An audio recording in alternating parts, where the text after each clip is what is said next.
অনেক জায়গাতে বলছে তাপমাত্রার সম্ভাবনা 50 ডিগ্রি, আবার বঙ্গোপসাগরে ঘূর্ণিঝড় তৈরি হতে পারে। তো আমি এটা পুরোপুরিভাবে আজকে ক্লিয়ার করতে চলেছি। দেখুন, এই মুহূর্তে রয়েছে 30 তারিখ মার্চ মাসের, আর আজের দিনের বেলা সর্বোচ্চ তাপমাত্রা ওয়েস্ট বেঙ্গলের সাউদার্ন পোর্শনেতে কিন্তু 35 ডিগ্রি থেকে 36 ডিগ্রি আশেপাশে ছিল, এবং নর্থ বেঙ্গলেতে কিন্তু 33 থেকে 34 ডিগ্রির মতো ছিল। আর অন্যান্য অঞ্চলগুলিতেও কিন্তু কোথাও কোথাও 34, 35, 36 ডিগ্রির মতো কিন্তু ছিল।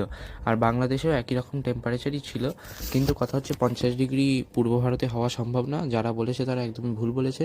এবং পশ্চিম ভারতে 50 ডিগ্রি হওয়ার সম্ভাবনা এবছর কমসে কম নেই। আর আমি যদি এখনও পর্যন্ত এবছর পশ্চিম ভারতে 50 ডিগ্রি হওয়ার সম্ভাবনা নেই।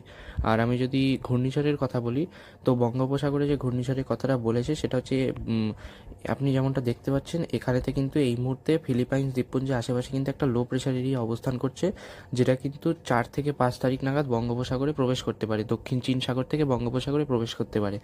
আর এই ধরনের অ্যাক্টিভিটি সাধারণত পোস্ট মনসুন সাইক্লোন সিজনে হয়, যেটা প্রি মনসুন সাইক্লোন সিজনে হলে সেটাকে অ্যাবনর্মাল বলা হয়। অর্থাৎ এইরকম সময়তে এরকম অ্যাক্টিভিটি সাধারণত হয় না, যে দক্ষিণ চীন সাগর থেকে বঙ্গোপসাগরে ঢুকে ঘূর্ণিঝড় হয়ে গেল, এরকম সাধারণত হয় না।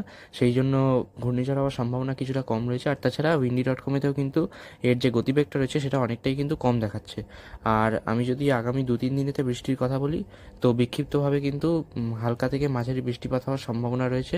তবে তার সম্ভাবনা অনেকটাই কম রয়েছে। পশ্চিমবঙ্গ এবং ওড়িশা, ঝাড়খণ্ড এবং বিহারের বেশিরভাগ অংশই কিন্তু শুকনো থাকতে পারে। শুধুমাত্র শিলচর, সিলেট, শিলংয়ের আশেপাশে কিন্তু কোথাও কোথাও অল্প বৃষ্টিপাত হতে পারে বজ্রবিদ্যুৎ সহ, বা কোথাও কোথাও ভারী বৃষ্টিপাতও কিন্তু হতে পারে। সো ফ্রেন্ডস, আজকের জন্য এটুকুই। দেখা হচ্ছে নেক্সট ভিডিওতে। Good bye.